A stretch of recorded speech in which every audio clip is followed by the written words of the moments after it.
the account of evidence that I had from evidence and inquiry needed to be amplified to explain how, at the bottom level, there's the evidence possessed by an individual scientist, but then we also need to understand how to judge the quality of evidence shared among many scientists, and then to make sense of the idea of a scientific claim being well established at a time.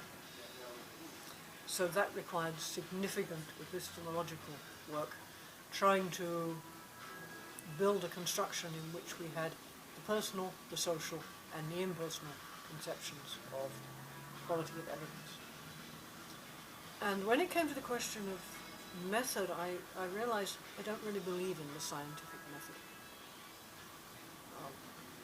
I think, I mean, the idea is there is a method which all scientists use and only scientists use, and that this method explains why the sciences have been so successful.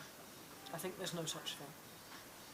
I think scientists use the same procedures, the same inferences all of us use when we try to figure things out. But they have developed hundreds, perhaps I should say thousands of ways to do this better. So for example,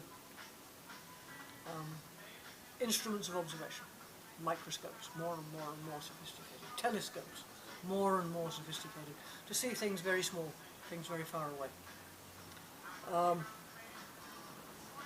Techniques for extracting information from the world, experimental design, for example. New methods of reasoning. I would actually begin the history of those developments, I think, with the introduction of Arabic numerals, because calculation in Roman numerals is extremely difficult. If you think about what's involved in long division in Roman numerals, it's really hard.